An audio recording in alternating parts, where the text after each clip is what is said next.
Hello, everybody, and welcome to another exciting matchup tonight in the Casual Esports Amateur League. I am the play-by-play Ansem571 with the uh, beautiful King Majora uh, as my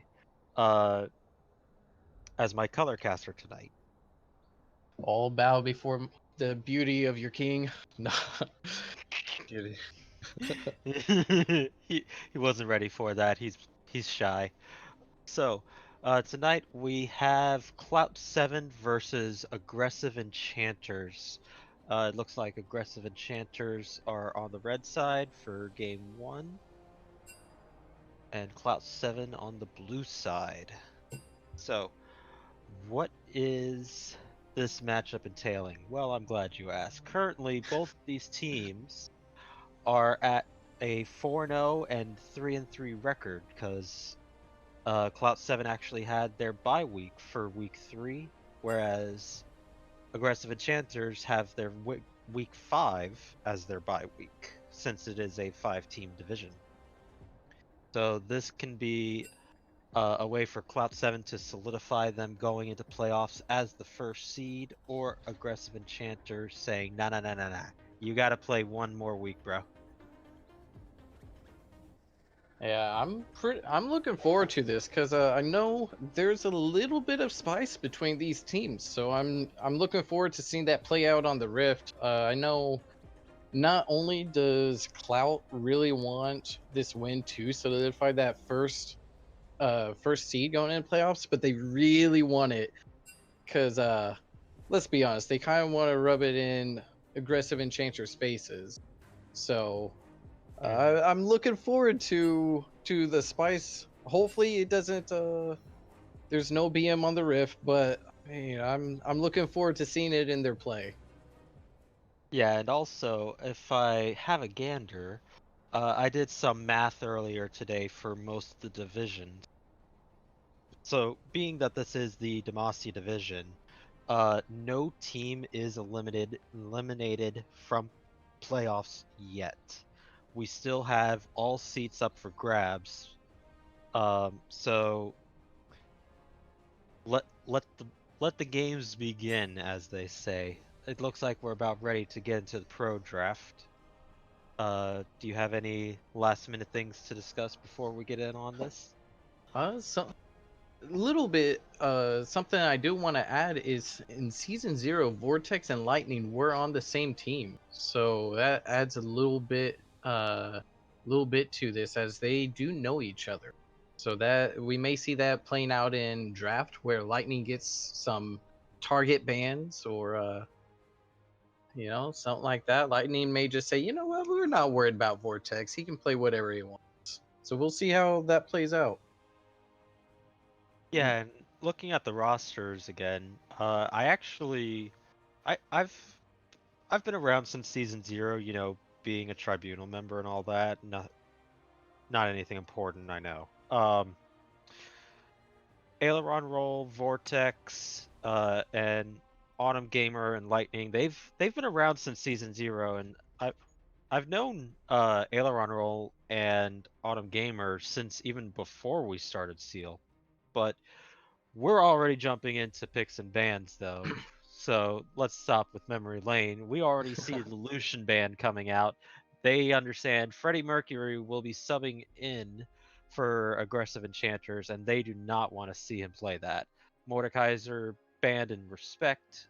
He's a very solid top laner, and Cloud 7 actually missed a ban.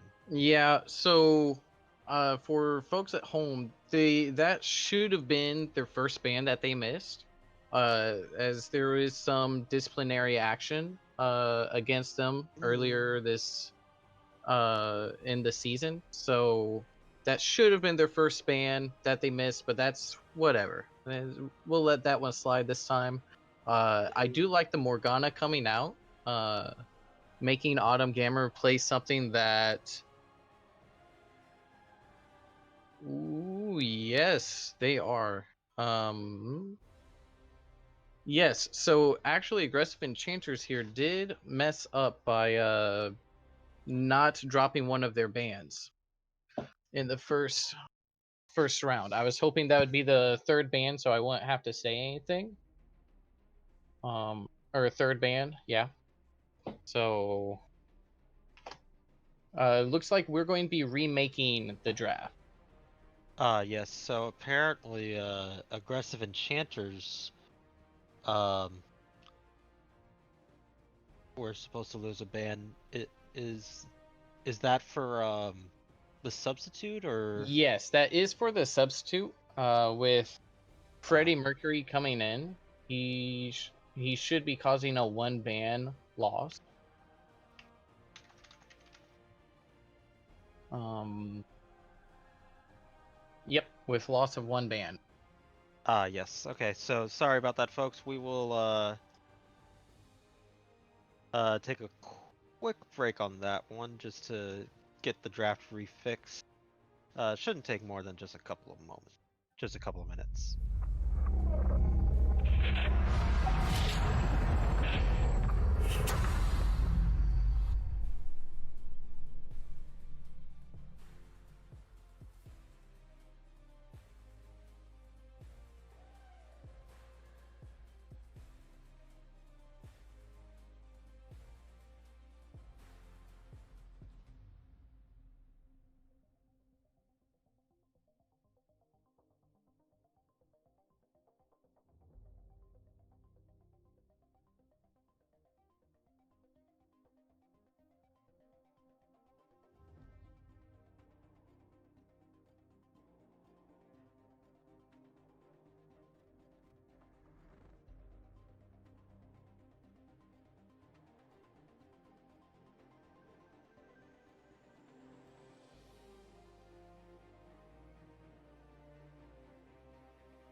Welcome back. Sorry for the delays, everybody. We're going to get right back under this pro draft, and right now we do have one ban from each side, so we'll get that cleaned up right away. Sorry about that, folks.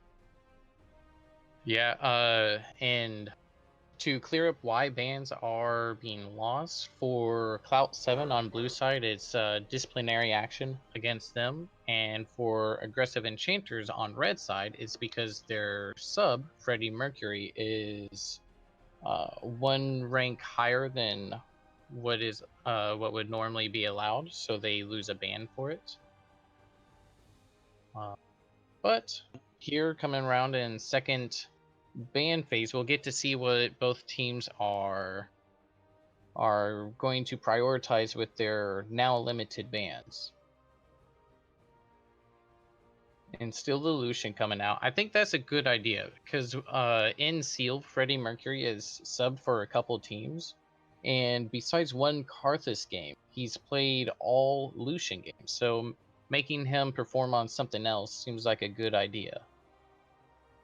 One of those games on Lucian, I actually casted his, and I, I'll say this: he did pop off, but he was in a team with, against a team with 3 to 4 heals. In one of them even being a Soraka, and he didn't build an Executioner's Calling. So if he remembers and he goes back and he sees this again, he didn't buy that Executioner's Calling until well into that game. So hopefully he has learned to just, change his build just a tiny bit. Yeah, there's something else that sticks out to me is the Mordekaiser ban. I know Volcron likes the Mordekaiser, so it is kind of interesting that they want to ban it away from Aileron Roll, who tends to to lean towards more mechanical champs. I know he does have a game or two on Mordekaiser, Hmm. but I know he likes things more like the Akalis and even Rise as well. So that's an interesting band. And we do see a Nunu with the Yumi pickup for Enchanters. That is the Zoom Zoom. Now, as a support, um, I really don't like that Yumi got as buffed as she did. I feel that she is like, I still don't think that she is like an S tier support champion like the Nautilus or Leona that we've seen in the past couple patches. Mm-hmm. But in solo duo queue, she is a nuisance in the fact that she can constantly just hop out, auto you, gain back like 40 mana, and then go back into her uh supports pocket. Yeah, it's definitely got to thank Riot for that fun and interactive gameplay coming out. But it looks like the bot lane for AE is just going super safe with the Ezreal Yumi, which and is interesting. and C7 is wanting to just go in with the Rakan and the Varus. Either Mm-hmm. one of them can lock them up if they catch them napping, as I like to say. Yeah, the Rakan being able to CC for the Varus to build up stacks and then detonate will be really strong even pre-6. And then post-6, Varus can lead with the ulti. So that'll be spicy. And Oh, it looks like they looks like AE just missed a ban in second phase. oh, that was a Rise ban, but they're Okay. banning. Okay.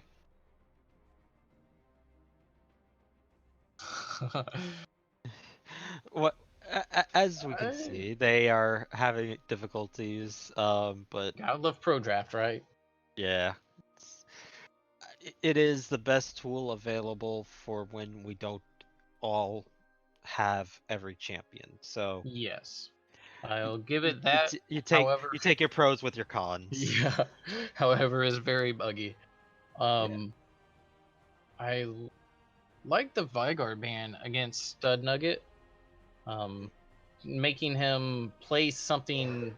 Well, I was going to say make him play something mechanical, but then he pulls out the Malzahar, which is going to be hard for Goiner to punish here. Zillion, okay, I like it.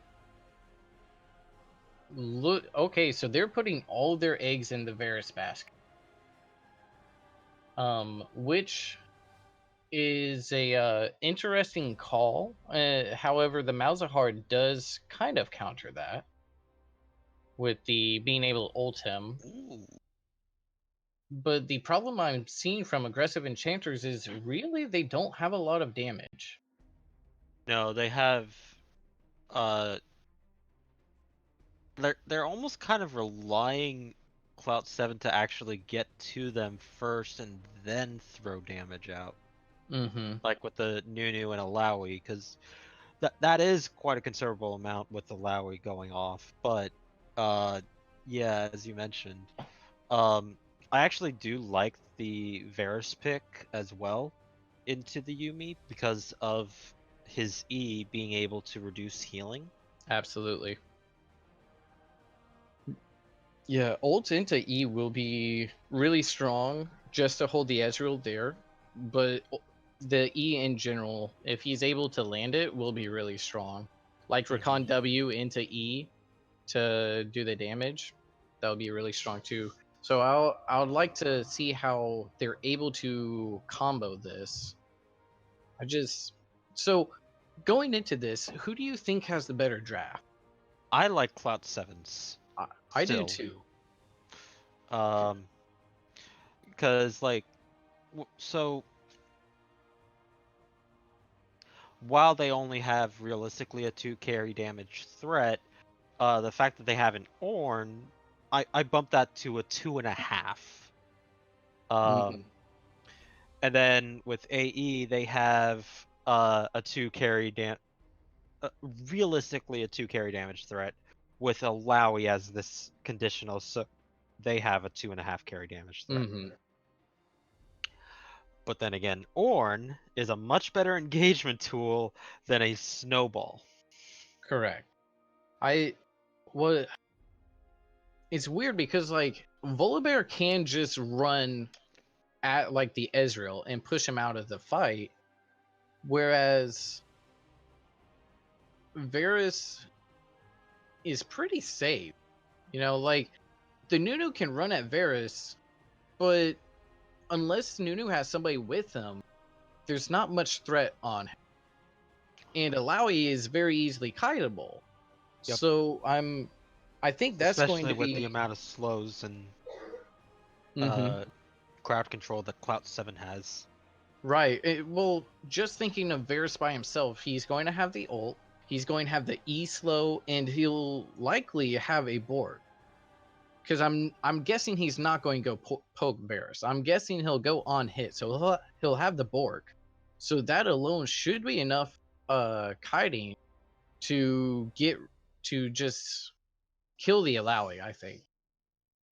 So I think that'll be really Yeah, because I'm just thinking about it with the Varus. If he goes poke, then Cloud 7 doesn't have even a 2 carry damage threat.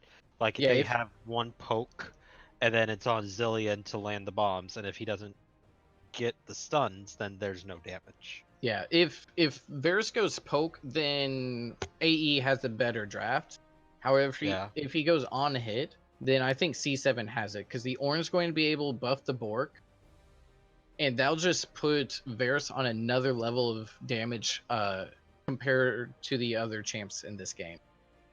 Uh, I am interested to see what Keystone Freddie Mercury goes on the Ezreal.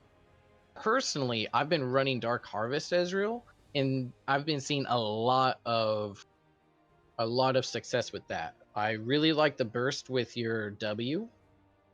Uh, W, Sheen, and Dark Harvest can uh, basically 50% to zero a carry. So I really like that. So I'm interested to see what he's going to take. So I think Conqueror is the more preferred one right now, which is understandable. Um, sorry, be right back. Okay. Um, yeah. What happened? Okay. Well, That is some poggers. Wow, this is just an interesting night for a stream.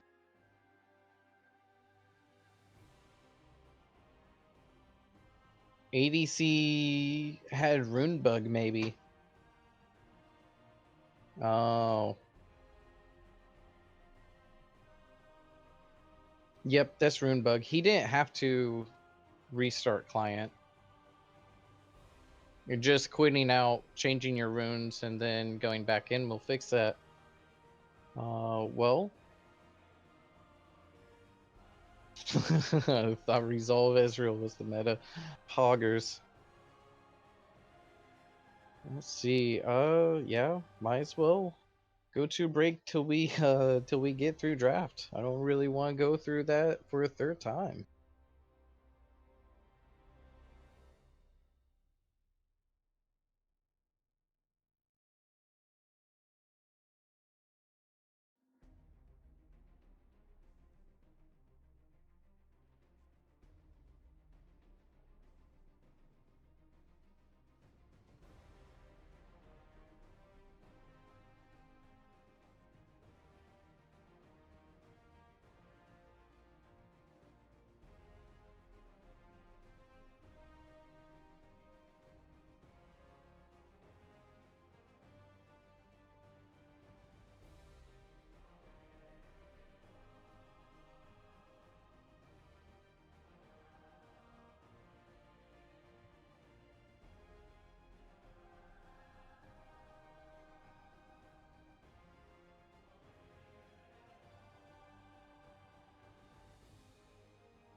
Welcome back, guys. Sorry for the delay. There was an issue for the side of aggressive enchanters. One of them had some issues with their client, so we just had to have a quick restart. As unfortunately as uh, the draft was completing. Yeah, but I guess we can try breaking this down again. Ezreal um when is going super safe as he probably should into the Varus Rakan. So I'm wondering if or how much resources Cloud 7 is going to put into this bot lane because it feels like it's going to be very hard for them to get too much from this bot lane. Do you think they'll look towards like mid or top, or what do you I think they'll think do? I think that they should look to mid lane, um, or maybe even get the ball rolling in top lane because well, yes, Ornn as a tank, Alawi shreds tanks thanks to her percentage damage and the slows that she can help to provide. Yeah, Ornn is one of those tanks where playing against him, if you don't fall behind, then he's not too hard to deal with. But if you fall behind an Ornn, he just he's able to dominate the lane just with his base stats. Yeah, Particularly if he's able to get the brittle autos off on you.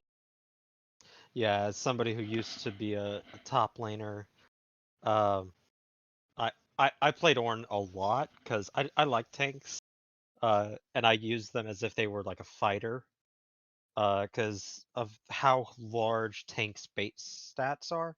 They're better than most fighters and duelists pre six. So that's where you can put your advantage early.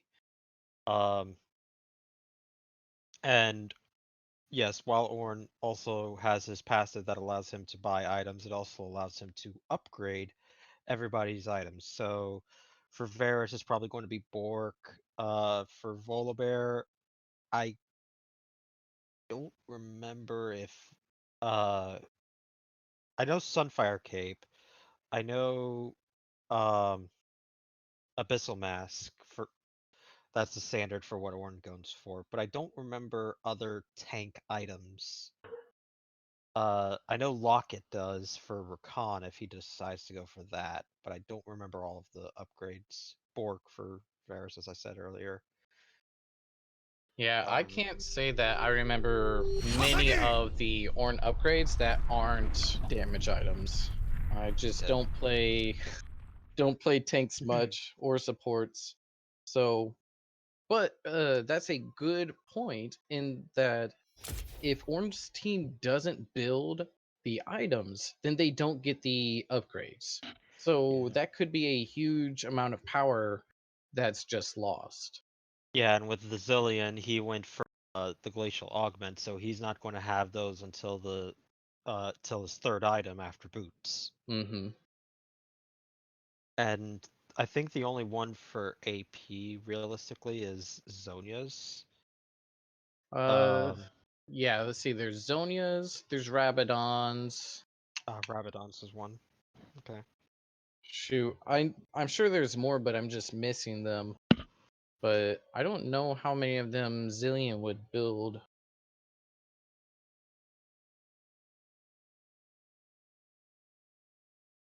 All right, I am going to have to look up his Yeah, items I'm looking here. them up myself.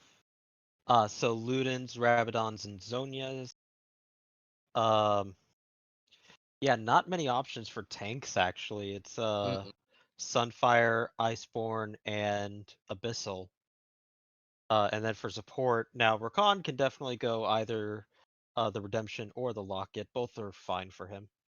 I Um, like the idea of a redemption personally. Whenever I play Recon, that is what I run. mhm.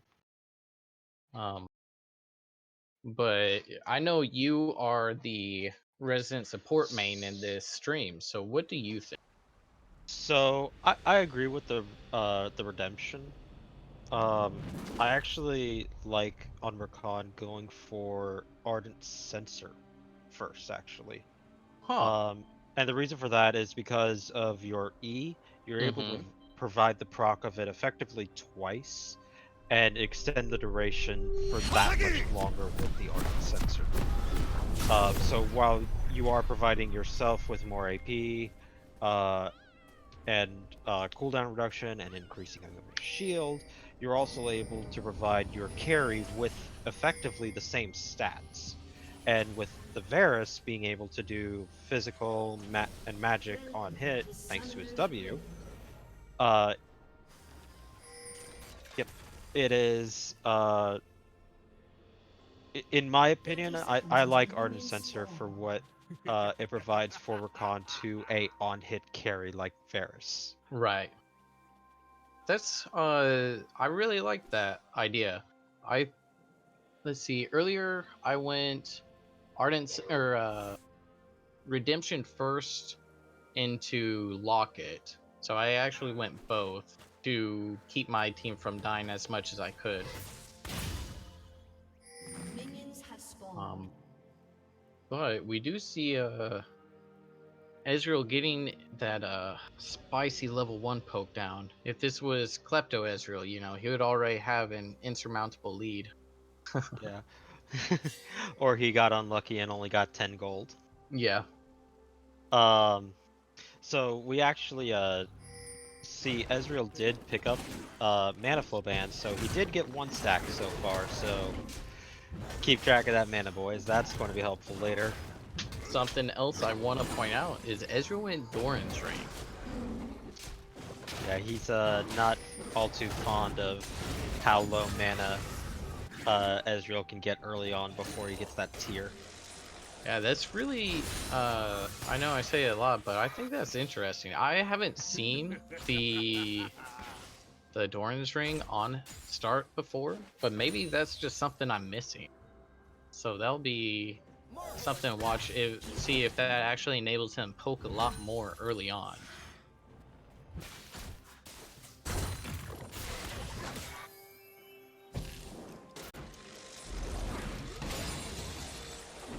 See, we do see both junglers